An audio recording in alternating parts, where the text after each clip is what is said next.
দেখা নাপাওঁ। এই ধৰণৰ কাৰ্য বন্ধ কৰি অসমত ৰাজধৰ্ম মানৱ ধৰ্ম পালন কৰাৰ ৰাজনীতি মুখ্যমন্ত্ৰী ডাঙৰীয়াই কৰিব লাগে।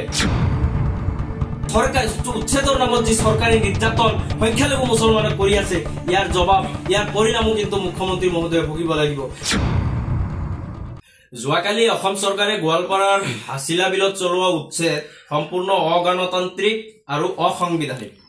এই কাৰণেই অগণতান্ত্ৰিক আৰু অসাংবিধানিক, কাৰণ উচ্ছেদ চলাবলগীয়া হলে কোনো চৰকাৰী মাটি বা ফৰেষ্টৰ মাটি যিয়েই নহওক, উচ্ছেদ অভিযান চলোৱাৰ আগতে চৰকাৰৰ দায়িত্ব আৰু কৰ্তব্য সেই লোকসকলক প্ৰথমে পুনৰ সংস্থাপনৰ ব্যৱস্থাৰ পৰিকল্পনা কৰিব লাগিব।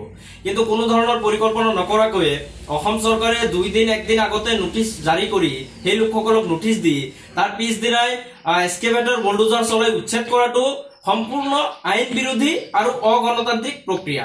এই প্ৰক্ৰিয়াৰ আমি বিৰোধী। আমি অসম সংখ্যালঘু সংগ্ৰাম পৰিষদে স্পষ্টভাৱে জনাইছো যে এনে ধৰণৰ উচ্ছেদ যিমান কৰিব সেই উচ্ছেদসমূহৰ আমি বিৰোধী। কাৰণ এই কাৰণেই বিৰোধী, এই যি উচ্ছেদৰ নামত এটা যি প্ৰক্ৰিয়া অসম চৰকাৰে হাতত লৈছে, এই প্ৰক্ৰিয়াটো সম্পূৰ্ণ অগণতান্ত্ৰিক, সংবিধান মতে হোৱা নাই, আইন মতে হোৱা নাই। উচ্ছেদৰ ক্ষেত্ৰত আজি মহামান্য উচ্চতম ন্যায়ালয়ে কি কৈ আছে, সংবিধানে কি কৈ আছে, কোনো এখন চৰকাৰী মাটি বা ফৰেষ্টলেণ্ডৰ মাটিয়ে হওক যদি খালী কৰিবলগীয়া হয়, চৰকাৰে যদি খালী কৰিব বিচাৰে, তেন্তে সেই তাতে বহি থকা লোকসকলক সেই নাগৰিকসকলক পুনৰ সংস্থাপনৰ ব্যৱস্থা কৰি তাৰ পিছত উচ্ছেদ কৰিব লাগিব। কিন্তু তাকে নকৰি বৰ্তমান সময়ত দেখা পাইছো উচ্ছেদক হিমন্ত বিশ্ব শৰ্মাই অসমত এটা ফেশ্বনত পৰিণত কৰাইছে। যতেই মুছলমান লোকসকল বহি আছে, যতেই মুছলমান সংখ্যালঘু অধ্যুষিত এলেকাসমূহ টাৰ্গেট কৰা হৈ আছে আৰু সেই মুছলমান লোকসকলক অঘৰি নিষেধ কৰি দিয়াৰ কাৰণে চৰকাৰীভাৱে নিৰ্যাতন চলোৱা হৈ আছে, চৰকাৰীভাৱে হাৰাশাস্তি কৰা হৈ আছে। এই ধৰণৰ উচ্ছেদ কাৰ্যৰ আমি সম্পূৰ্ণ বিৰোধী। মুখ্যমন্ত্ৰী ডাঙৰীয়াক আহ্বান জনাইছো, আপুনি সংযত হওক। এই যে যি উচ্ছেদৰ নামত আপুনি যিবোৰ কাৰ্যকলাপ সংগঠিত কৰি আছে, এই কাৰ্যকলাপবিলাক আপুনি বন্ধ কৰক, উচ্ছেদ কৰক। আপুনি পুনৰ সংস্থাপনৰ ব্যৱস্থা প্ৰথমতে কৰক, পৰিকল্পনা কৰক, তাৰ পিছত উচ্ছেদ কৰক, আমি কোনো আপত্তি নকৰো।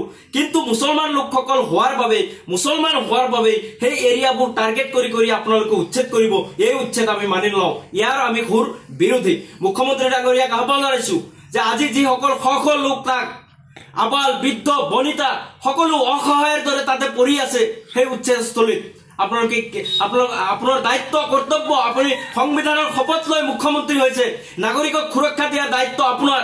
কিন্তু উচ্ছেদৰ নামত যি মানৱ অধিকাৰ উলংঘন কৰি আছে, এয়া কিন্তু ইয়াৰ বাবে কিন্তু ইয়াৰ পৰিণাম আপুনি ভোগ কৰিব লাগিব। আজি অসমত বিভিন্ন ঠাইত উচ্ছেদ কৰা হৈ আছে, কেৱল মাত্ৰ মুছলমান লোকসকলক বাছি লক্ষ্য কৰি লোৱা হৈ আছে। সংবিধানৰ নামত শপত খাই নিজ ৰাজ্যৰ লোকসকলক, নিজ ৰাজ্যৰ নাগৰিকক গৃহহীন কৰাৰ অধিকাৰ আপোনাক দিয়া হোৱা নাই। এই ধৰণৰ উচ্ছেদ কাৰ্য আপুনি নকৰিব। মুছলমান লোকসকলক বাৰে বাৰে বাছি টাৰ্গেট কৰি লৈ আছে আপোনাৰ চৰকাৰখনে।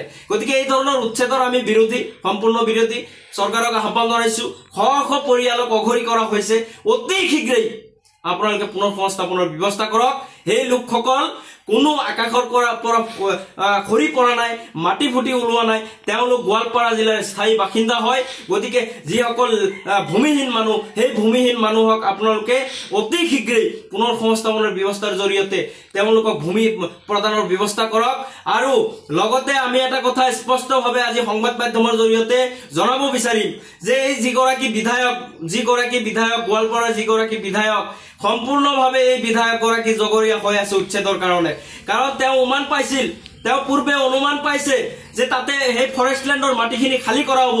তেওঁৰ দায়িত্ব আৰু কৰ্তব্য আছিলে যে সেই মানুহখিনিৰ পুনৰ সংস্থাপনৰ কাৰণে অসম চৰকাৰৰ সৈতে তেখেতে আলোচনা কৰিব লাগিছিল। কিন্তু তাকে নকৰি তেওঁ এটা বোকাচতীয়া ৰাজনীতি আৰম্ভ কৰিছে। তেওঁ যি বোকাচতীয়া ৰাজনীতি আৰম্ভ কৰিছে, আমি ধিক্কাৰ জনাইছো, গৰিহণা জনাইছো সেই বিধায়ক গৰাকীৰ কৰ্তব্য আছিল মুখ্যমন্ত্ৰী ডাঙৰীয়াৰ সৈতে বহি সেই মানুহখিনিৰ পুনৰ সংস্থাপনৰ ব্যৱস্থাৰ আলোচনা কৰাৰ। কিন্তু তাকে নকৰি তেওঁ এক প্ৰকাৰ আমি দেখা পাইছো, তেওঁ বিভিন্ন সংবাদ মাধ্যমৰ জৰিয়তে মন্তব্য প্ৰকাশ কৰি অসম চৰকাৰক উচতাই থকা দেখা পাইছো যে তেখেত থকালৈকে কোনেও তাতে উচ্ছেদ কৰিব নোৱাৰিব বুলি এক প্ৰকাৰ উচতনি দি আছিল, ভাবুকি দি আছিলে। কিন্তু আজি কি পৰিৱেশ হল, তেওঁ কিয় ৰখাব নোৱাৰিলে? সেই মানুহখিনিতো গোৱালপাৰা জিলাৰ স্থায়ী বাসিন্দা, আপোনাৰ সমষ্টিৰ মানুহ।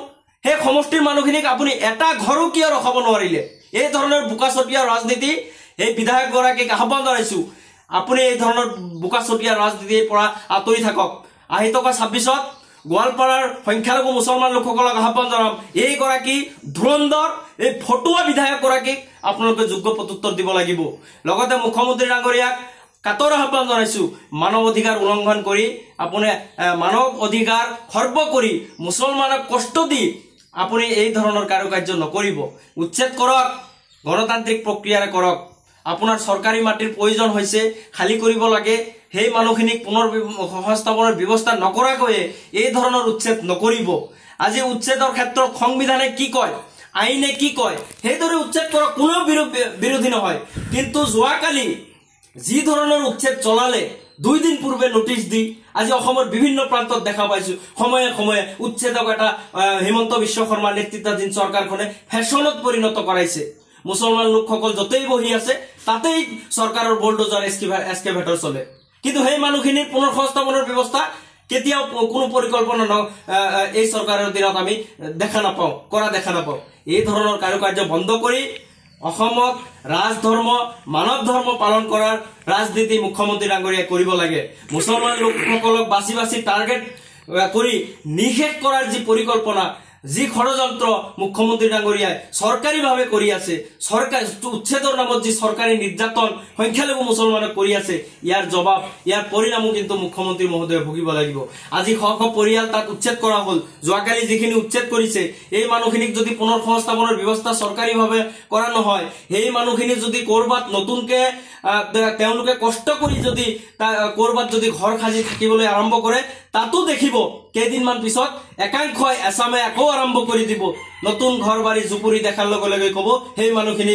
বিদেশী বাংলাদেশী সন্দেহজনক নাগৰিক গতিকে নিজ ৰাজ্যৰ মানুহখিনিক সুৰক্ষা দিয়াৰ দায়িত্ব মুখ্যমন্ত্ৰীক আহ্বান জনাইছো সংযত হওক আপোনাৰ চৰকাৰক সংযত কৰক ৰাজধৰ্ম পালন কৰক মানৱ ধৰ্ম পালন কৰক এটা ধৰ্মাৱলম্বী লোকসকলক টাৰ্গেট কৰি আপুনি ৰাজনীতি নকৰিব গতিকে আহ্বান জনাইছো অতি শীঘ্ৰেই এই যে শিশু বৃদ্ধ সকলোকে মুকলি আকাশৰ তলত আজি ৰ'দ বৰষুণক তেওঁলোকে দিন পাৰ কৰিবলগীয়া হৈছে নিশা কটাবলগীয়া হৈছে কি কষ্টৰ মাজত আছে এবাৰ